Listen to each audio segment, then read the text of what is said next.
Hi everybody, it's Miss Corbett here.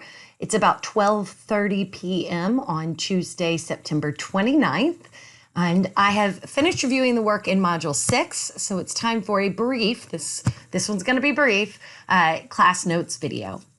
I did want to say one thing, hopefully you've seen this already, that on Sunday, a couple days ago, I returned your critical analyses.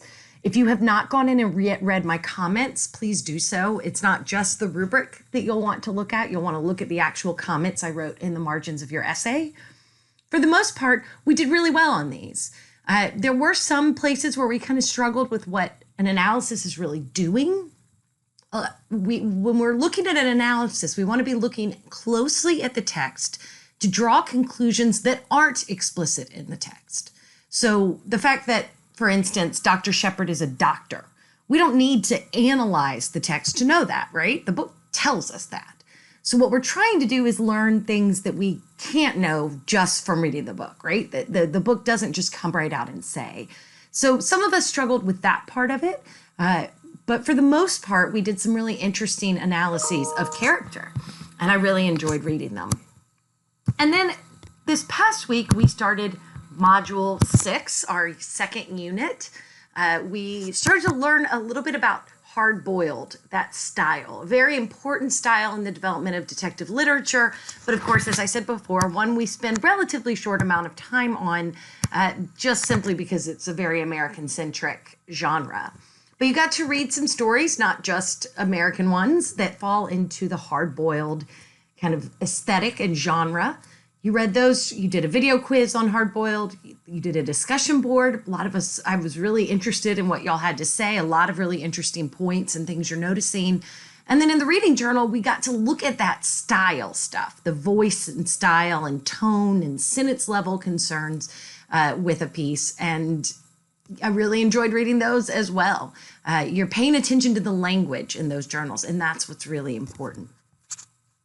So we're going to actually stick with hard-boiled for just one more week because we're going to make a shift now to studying a different kind of text. We're going to be studying movies, films, and that takes some time to understand it can take some time to kind of get used to the process of analyzing a movie, not just watching it as a passive observer. So in order to do that, this week, you're going to watch a video from our Films on Demand database that helps us kind of get to know some of the language of film and television.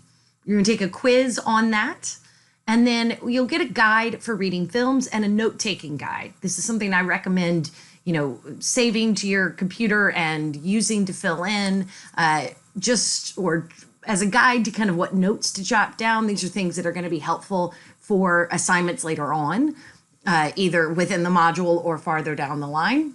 And then you're going to watch a classic hard-boiled detective story, perhaps the most classic, The Maltese Falcon. There are various ways you can get there depending on services that you have access to. I've listed them in the module. You're going to do a reading journal on the Maltese Falcon, so you'll do that after watching the film. But our discussion board is going to be a little bit different this week. We're not going to talk about the film that we're watching. We're not talking about the Maltese Falcon here. I'm asking you to identify a scene from a film you know pretty well and then do some analysis of it. It would be really helpful as well to link to a video of that specific scene or still images. You can just do a quick Google. You'll probably find something. But what we're trying to do here is get some practice analyzing films. And so we're going to do that in a discussion board as a way to give you a little bit of, you choose something that you find interesting, a scene you love, and use that to start the process of analysis. For the next few weeks, we will be watching films as our texts. So the more practice we get on how to read films, how to analyze them, will help in the weeks ahead. All right, as always, please drop by the Ask Ms. Corbett discussion board if you have any questions or send me an email. And I look forward to seeing you in Module 7. All right, bye.